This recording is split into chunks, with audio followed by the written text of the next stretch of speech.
샬롬. 오늘은 부활절입니다. 물론 오늘만 예수님이 부활하신 건 아니죠. 늘 예수님은 부활하고 계시는데 우리가 부부가 결혼하는데 결혼 기념일이 되게 소중한 것처럼 늘 결혼하고 함께 사랑하고 존경하지만 또 결혼의 기념식을, 결혼의 의미를 다시 돌아와 본 것처럼 오늘 부활절은 늘 부활하셔서 우리와 함께 하시는 우리 주님에 대한 그 축복과 의미를 다시 돌아보기를 원합니다.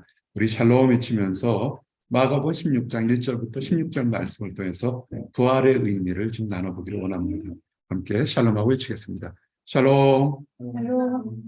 오늘은 부활절에 부활의 의미를 다시 한번 돌아보기를 원합니다. 특별히 마가복음 16장 1절에서 16절 말씀을 통해서 의미를 나눠보게 됩니다.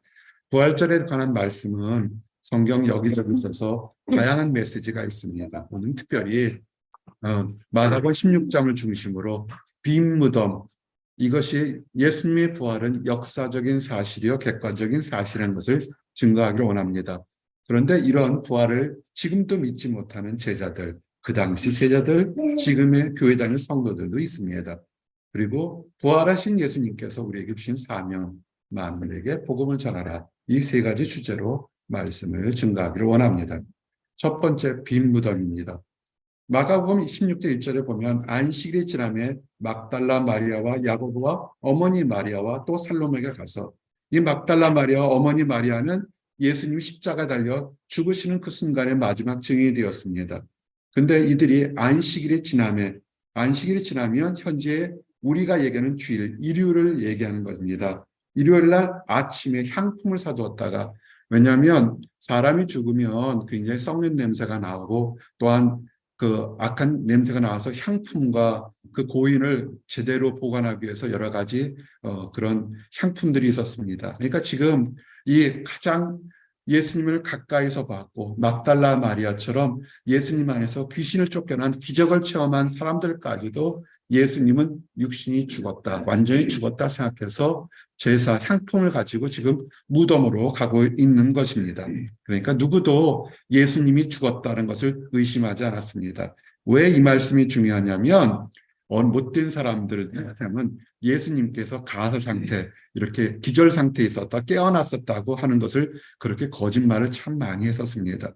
근데 가장 가까운 사람들까지도 예수님이 죽으셨다고 해서 향품을 들러 갑니다.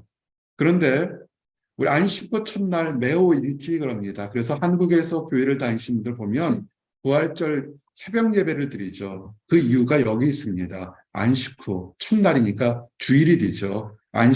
유대인들의 안식은 토요일입니다. 그래서 첫날이니까 주일날 아침 새벽에 예수님이 부활하신 것을 경험하기 때문에 해 돋을 때, 새벽 될 때 그들의 무덤에 갑니다. 그래서 여러분들이 왜 부활절 아침 새벽 예배가 중요한가 하고 이렇게 많은 것이 있는데, 이것을 기념하기 위해서 부활절 새벽에 이렇게 한국 교회들 또 많은 사람들이 새벽 예배를 드리는 이유가 거기 있습니다. 근데 갔을 때 누가 우리를 위할까? 그들이 서로 얘기합니다. 자매님들만 네 분이서 갑니다. 근데 누가 우리를 위하여 무덤 문에서 돌을 굴려주려 그랬어요. 이 무덤이 컸었던 것 같습니다. 여성 4명이서 돌을 옮길 정도가 될 정도가 되는데 그 여성 4명이 굴리지 못할 정도로 큰 돌을 무덤을 막았던 겁니다. 이것은 그 앞에 얘기를 보게 되면 예수님이 죽고 날 때 그 유대인들이 뭐랬냐면 예수님께서 죽은 지 3일 만에 부활한다고 그랬으니까 그것을 그러면서 부활할 거라고 거짓말할 테니까 밤중에 와서 제자들이 시체를 훔쳐갈지 모르니까 시체를 훔쳐가지 못하도록 큰 돌로 그 무덤골을 막고 보추병을 세워서 3일 동안 지키게 해달라고 그랬습니다. 그러니까는 그 유대인들이 스스로 예수님이 부활하지 못할 것을 막으려고 큰 돌과 파수병을 들였습니다. 그걸 봤어요. 이 여인들이 봤습니다. 보초병이 쓰고 정말 큰 돌을 굴렸으니까 그들이 얘기합니다. 누가 우리를 위해서 무덤 문에 돌을 굴릴까? 이 말씀을 나누고 싶습니다. 여러분이 하나님을 믿는 걸 믿으십니까? 아멘. 예수님이 부활한 걸 믿으십니까? 아멘. 그런데 우리는 믿으면서도 늘 우리 앞에 이 크고 어려운 가정의 문제, 직장의 문제, 개인 문제를 누가 해결해 줄까라고 우리는 늘 고민합니다. 아마 오늘 예배를 드리러 온 여러분들까지도 내 앞에 있는 내 직장 문제, 비즈니스 문제, 가정 문제, 자녀 문제를 누가 해결해 줄까라 합니다. 보세요. 이 여인들은 새벽에 일찍 일어났어요. 그러니까 아마 내가 보기에는 새벽 3, 4시에 있을 거예요. 여인들이기 때문에 세수도 하고 나름대로 옷도 입고 화장품 물고 새벽 동틀 때 깜깜할 때는 그때는 랜턴이 없으니까 새벽 미명에 갔을 거라고요. 굉장히 부지런하고 열심히 있고 그러나 그들의 마음속엔 여전히 누가 우리를 위할까요? 오늘 부활절 그 의미가 있습니다. 누가 내 자신의 내 가정의 문제, 내 직장의 문제, 내 말도 못하는 속 문제를 누가 해결할까요? 현대적으로 적용할 수 있습니다. 우리는 예수님이 부활한 걸 알지만 여전히 그 문제를 가지고 있는 거예요. 근데 가봤더니 두 가지 문제가 있었죠. 파수꾼들이 들어가지 못하도록 막아버리면 들어갈 수가 없잖아요. 근데 파수꾼이 없어요. 다른 복음서에 보면 지진이라고 큰 소리가 나서 천사들이 나서서 파수꾼들은 죽은 것처럼 도망가 버렸어요. 그리고 보니까 눈을 들어본 즉 이미 그 큰 돌이 굴려져 있는데 성경에 보니까 그 돌이 심히 크더라. 여인 4명이서 굴릴 수 없었고 장애가 2개가 있었죠. 첫 번째는 파수꾼이 안 된다. 우리의 대제사장에 아무도 못 들어가게 막으라고 하면 들어갈 수가 없었죠. 파수꾼들은 천사들이 나타나서 놀라서 도망가 버렸어요. 그리고 돌도 하나님께서 이미 옮겼습니다. 자, 우리는 부활의 의미만 생각하는 게 아니라 부활의 과정을 증언하는 과정에서 여러분 앞에 지금 여러 가지의 문제들이 있어요. 가정, 개인적인 거, 사람적인 거, 많은 문제가 있을 때 나는 하나님을 믿는데 이 문제는 누가 나를 위할까? 그럴 때 눈을 들어 바라보는 겁니다. 이 연들이 땅을 보고 갔겠죠. 한숨 치면서 서도 문제가 많은데 어떻게 해결할까 땅을 추구하는데 그러다가 마지막에 눈을 들어봤는데 이미 문이 열려 있는 겁니다. 근데 중요한 건 뭐냐면 문이 열려서 이게 무슨 일이 하고 주저앉고 도망갈 수 있는데 성경의 구절은 다 이유가 있어요. 무덤에 들어가서 여인 4명이 얼마나 두렵겠어요. 근데 문이 열렸는데 무슨 일이 생긴 거 아니에요. 어찌거이는 뭔가 문제가 생겼는데 근데 여인들은 두려워하지 않고 일단은 믿음으로 무덤에 들어갔더니 펑 놀라는 거예요. 흰 옷을 입은 청년이. 자, 성경을 보십시오. 흰 옷을 입은 청년이 전등을 들고 등불을 들고 있었다 그러면 괜찮았을 텐데 이 여인들이 깜깜밤에 무덤이니까 빛이 잘 안 들어갔을 텐데 흰 옷이 밝게 마치 우리 전등처럼 환한 빛이 있으니까 얼마나 놀랐겠습니까? 그리고 분명히 예수님이 어떤 무덤가 앞에 우편에 앉아있는 걸 보니까는 마치 야광처럼 환하게 비쳤으니까 그들이 생각을 뛰어넘는 일들이 확명하니까 그들이 보고 놀라매 그런 겁니다. 그래서 우리의 많은 문제가 있을 때 우리가 생각하지 못하는 하나님의 천사들이 있다는 것을 알합니다. 마가복음에는 청년이라고 표현되어 있습니다. 다른 복음서에는 천사라고 표현되어 있습니다. 천사가 있죠. 항상 천사들이 사람을 보게 되면 놀라지 말라 그럽니다. 왜 그럴까요? 천사는 영이기 때문에 사람들 안에는 영이 반응을 해요. 영과 영이 반응해서 우리 안에 있던 더럽고 추하고 연약한 겉으로는 가렸던 평상시 때는 아무 일도 없었던 것처럼 보이지만 하나님 보시기에는 속 사람을 보잖아요. 영이 놀란 겁니다. 두려웠던 거, 초조했던 거, 불신했던 거. 그랬더니 얘기하죠. 천사가 놀라지 말라. 너희가 십자가에 못 박힌 예수를 찾는 거라. 온 목적을 알아요. 천사는 영이기 때문에 우리를 압니다. 우리가 기도할 때 감사하며 기도할 때 우리가 기도하려고 마음먹는 그 순간부터 우리 안에 있는 간구를 이미 아시는 거예요. 그런데 해답을 얘기했죠. 너희들이 너희 방법으로 했지만 그는 살아나셨고 여기 계시지 아니하니라고 얘기를 합니다. 이건 하나님의 말씀이죠. 그는 살아나셨고 여기 계시지 아니하라. 그런데 이단들과 정통교의 차이점이 뭐냐면 정통교회는 뭐냐면 성도들이 이해할 수 있는 수준으로 믿음의 수준을 낮춰서 주는 거예요. 봐라, 너희들이 믿음이 없으니까 살아나신 것도 보지 못하고 여기 계시지 않는 걸 보지 못하는 거라. 이 나쁜 사람들아 믿음이 없거나 뭘 바쳐라. 이렇게 할 수 있을 것 정죄할 수 있는데 정죄하지 않습니다. 하나님은 정죄하지 않으세요. 믿음의 눈치를 봐서 봐라, 그가 누웠던 곳이 지금 비어있지 않느냐. 다른 복음서에서는 예수님을 쌓였던 세마포가 객해져 있다고 분명히 물질로 볼 수 있어요. 참 하나님은 인간을 얼마나 쓰냐면 인간의 믿음이 연약하고 그 눈높이에 맞춰서 설명하면서 믿도록 기다리신다는 겁니다. 그러면서 예수님께 하셨던, 살아계실 때 십자가에 달려 계실 때 하셨던 뭐냐면, 내가 십자가에 달려서 그 하나님 뜻 순종하지만 그러나 부활해서 내가 너희들보다 먼저 갈릴리에 가 있을 것이다 라는 얘기를 여러 번 하셨어요. 근데 그 복음을 다시 얘기하는 겁니다. 예수께서 너희보다 먼저 갈릴리로 가시니 가서 너희가 거기를 비우리라. 의심하지 말고 갈릴리에 가면, 복음을 선포하는 그 축복의 장소로 가면 부활하신 예수를 볼 수 있을 거라는 겁니다.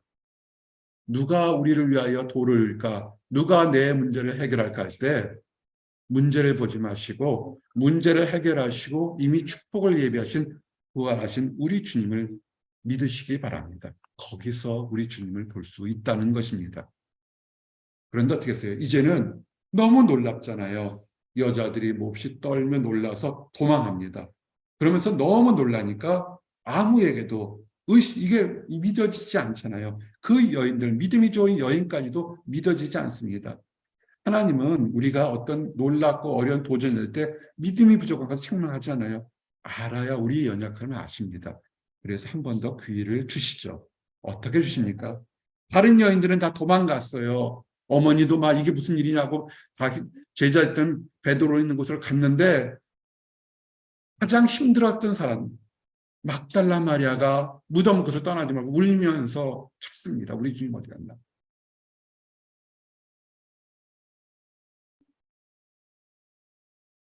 저는 이걸 생각할 때마다 이 땅에서 힘들게 산 사람한테 어려웠을 때 하나님께서 은혜를 주시니까 은혜 받은 사람이 기억한다는 거예요.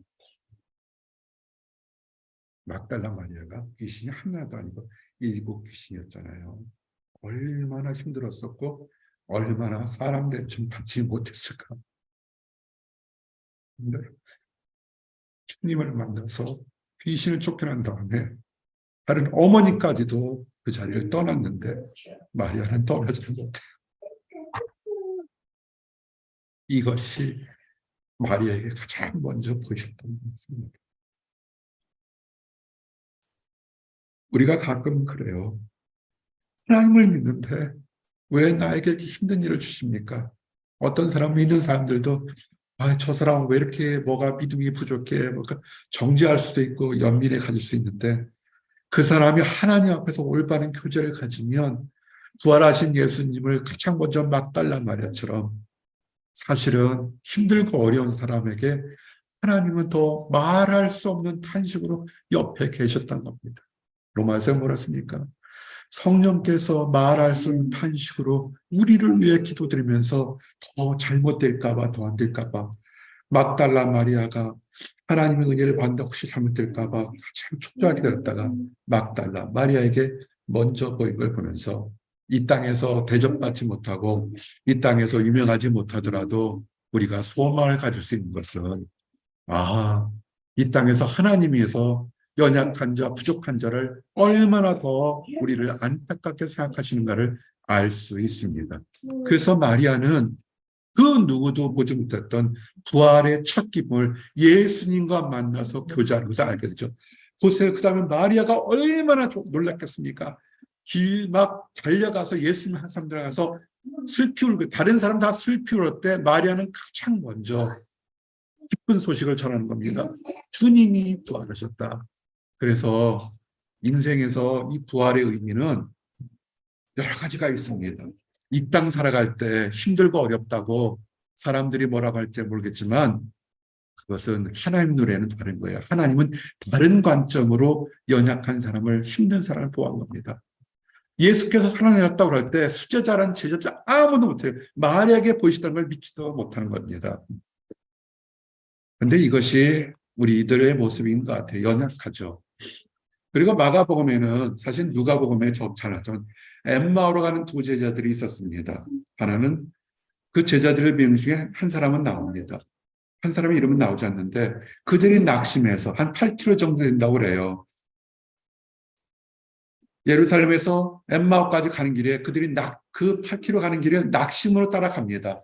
그럴 때 갑자기 한 사람이 나타나가서 너희들이 왜 이렇게 낙심하고 가느냐 그럴 때 이 제자들이 했죠. 당신은 예루살렘에서 오는 것 같은데 예루살렘에 지금 큰 일이라는 걸 알지 못합니까? 우리가 나사렛에 오신 예수가 메시아인 줄 알고 믿었는데 십자가 달려 죽으셨습니다. 얘기합니다. 근데 그들은 예수님의 부활하신 예수님 옆에 계신데도 깨닫지 못하고 변장 못습니다. 예수께서 다른 모양을 하는 것은 이거 속지 마세요. 이단들이처럼 내가 부활한 예수 이런 게 아니라 예수님은 부활하신 그 모습으로 오셨는데도 그들은 깨닫지는 못하는 거예요. 영안이 열리니까 깨닫지 못합니다. 나중에 예수님께 가시면서 말씀을 풀어서 그 제자들이 우리와 함께 했던 분이 예수님과를 깨닫고 다시 돌아오죠. 그 후에 엠마오로 가는 제자들까지 와서 예수님께서 부활하셨다 그랬는데도 11제자는 믿지를 못했습니다. 그럴 때 어떻게 했냐면 사방문이 닫혀 있을 때 제자들이 유대인들이 두려워 사방문이 닫혀 있을 때 그때 예수께서 갇힌 곳에 한 곳에 나타나서 얘기하죠. 키스비우디오 샬롬 하고 얘기합니다. 그러면서 두 가지 말씀하죠. 성령을 받아라 하고 숨을 확 내쉬죠. 부활하신 예수님께서 하셨던 것은 뭐냐면 창세기 때 여호와 하나님께서 사람을 진흙으로 만든 다음에 숨을 훅 내쉬면서 생명을 받아라.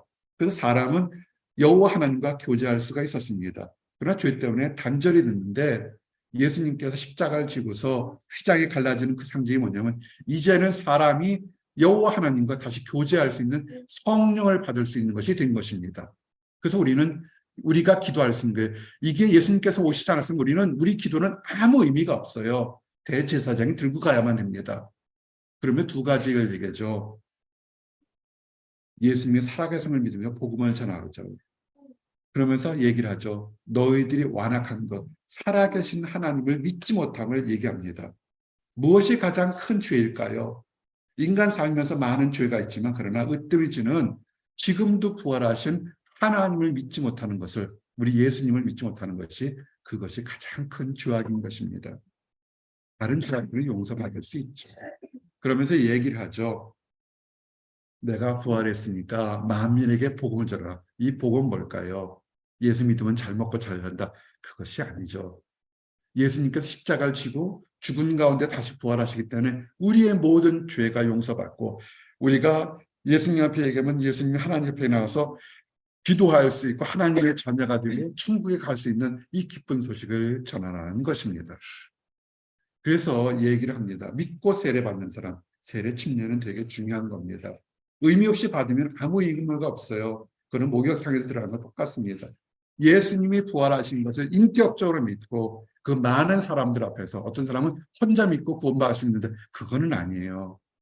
이 세례라는 것은 공적인 예식인 거예요. 마치 부부가 둘이서 우리 사랑하니까 부부가 됩시다. 그럼 부부가 될 수 있어요.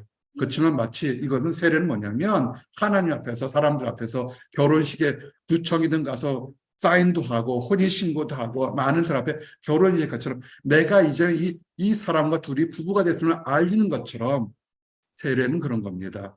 내가 사람들 앞에 좋은 날에도 또는 로마 시대처럼 목숨을 거는 그 어려운 날에도 나는 예수님을 믿겠습니다.